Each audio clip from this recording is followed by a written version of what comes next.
1.65 billion hours in 28 days. That's how much time human beings spent watching a show about broke Koreans playing children's games to the death. If you stacked those hours end to end, you'd get over 182,000 years of viewing. You could watch it from before the dinosaurs went extinct and still not be done. And here's the thing that nobody ever talks about. It was subtitled. People who study media for a living have a term for what foreign language content faces. They call it the subtitle wall. The idea is simple. Most audiences won't sit through reading a screen. The data backed it up for decades. International dramas would land in a country, do okay in niche circles and disappear.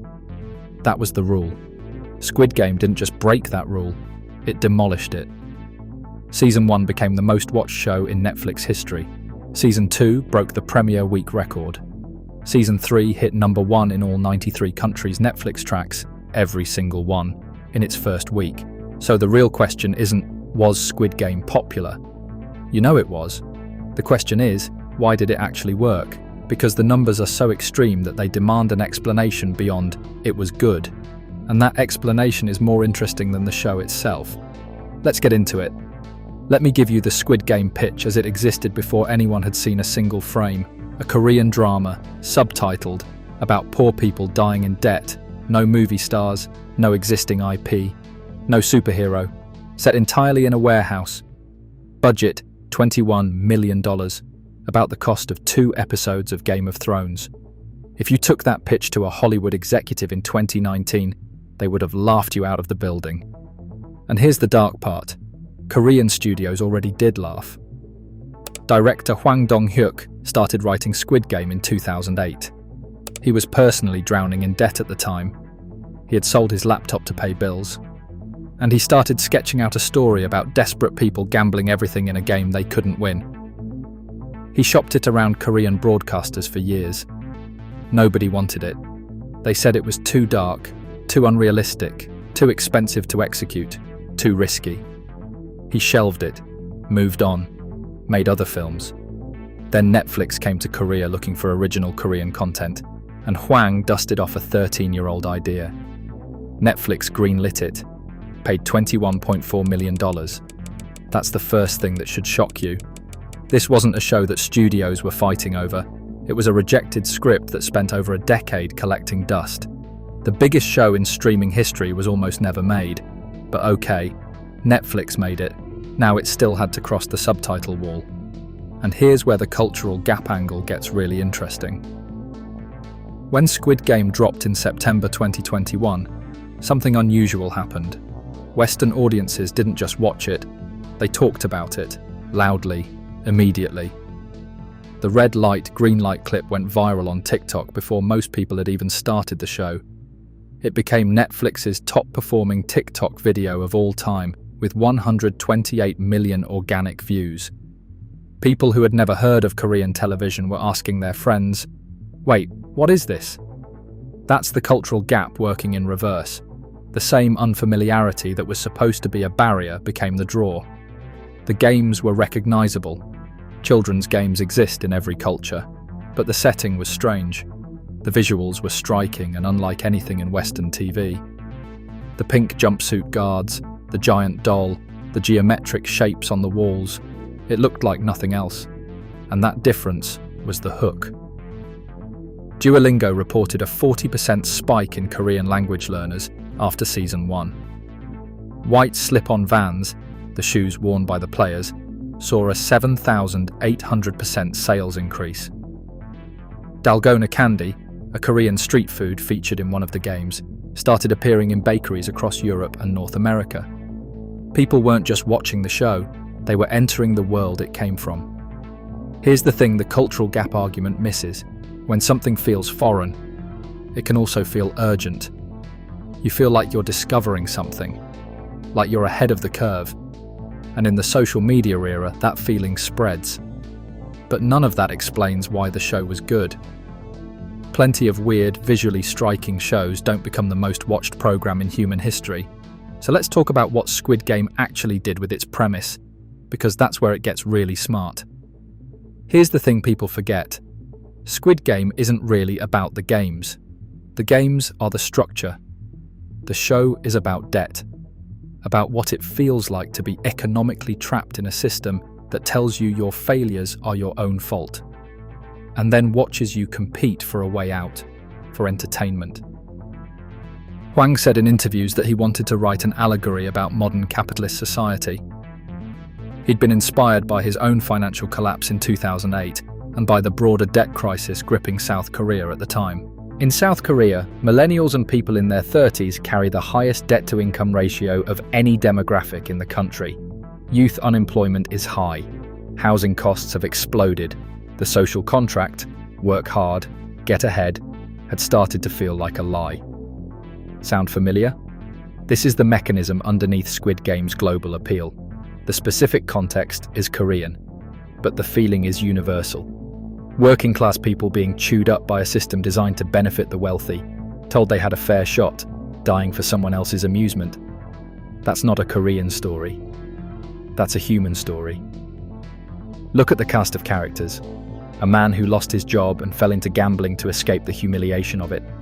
A fund manager who committed financial crimes because he couldn't handle being a failure by the standards of the world he grew up in. A North Korean defector trying to survive in a South that sees her as an outsider. A Pakistani migrant worker. A dying old man who just wants one last shot at something. Every character represents a different way. The same machine breaks people. And the show doesn't cheat. It lets you care about them. And then it makes them compete against each other. The genius isn't the violence. The genius is that the game forces people who would otherwise cooperate into opposition. That's not just good drama. That's a critique of how competitive economic systems work. The best episode isn't the most violent one. It's the one in the middle of the season where the players vote to leave. They can walk out. They choose, by majority, to go home. And then almost all of them come back. Because the world outside is worse. That single plot beat says more about desperation and the illusion of choice than most prestige dramas do in an entire run. The visual design reinforces all of this without saying a word. The players wear teal tracksuits, the colour of school uniforms, of institutional belonging, of having your identity stripped. The guards wear hot pink jumpsuits with geometric face masks. They're faceless, interchangeable. The wealthy VIP observers are costumed in gold animal masks, dehumanized in the opposite direction. Too rich to have a face. The color contrast alone tells you the whole story. Playful pastels soaked in blood, childhood games as economic slaughter. The aesthetic is doing exactly what the script is doing. That said, the show isn't perfect. The VIP scenes in the second half of Season 1 are broadly criticized as the weakest element. The wealthy observers are cartoonishly evil in a way that undercuts the more nuanced critique the show was building. And the finale of Season 1 was divisive. Some viewers felt the ending undermined the very cynicism the show had earned. But here's the test. Does a show with real flaws still hold up? Does it earn its cultural moment? The answer, with Squid Game, is unambiguously yes. Because the core of it, the premise, the characters, the social architecture, is genuinely well constructed. This wasn't hype creating a vacuum. There was something real inside the vacuum. Let's go back to the money, because this is where the story gets almost absurd. Netflix paid $21.4 million for Squid Game. Internal documents leaked to Bloomberg estimated the show's impact value, their internal metric for what a show generates in subscriber retention, acquisition, and buzz, at $891 million. That's a 42-to-1 return. For context, the average Marvel Disney Plus show reportedly costs somewhere between $150 million and $250 million per season. Most of them don't come close to Squid Game's cultural footprint. What this exposed, violently, in spreadsheet form, is something the entertainment industry had been quietly ignoring. IP and budget are not the same thing as story. You can spend $200 million on a recognizable franchise and get mediocre engagement. Or you can spend $21 million on a story about a Korean man who can't pay his debts and accidentally reshape global pop culture. The ripple effects were immediate. Netflix doubled down on Korean content. Within a year, other Korean dramas were hitting the global top 10 regularly. Hwang Dong-hyuk went from a respected but not famous Korean director to giving speeches at the Emmys, where Squid Game became the first non-English language series to win Outstanding Drama Series. The subtitle wall didn't just fall, it got replaced by something new. The idea that a story with universal emotional stakes can travel anywhere, regardless of language, if the visuals and the premise communicate fast enough. What Squid Game proved is something storytellers have always known, but studios forget. The best competitive advantage in entertainment isn't budget. It's a premise so clear and so emotionally loaded that you can describe it in one sentence and people immediately want to know what happens next. Next.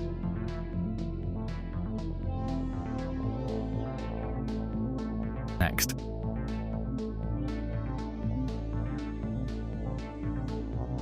Next.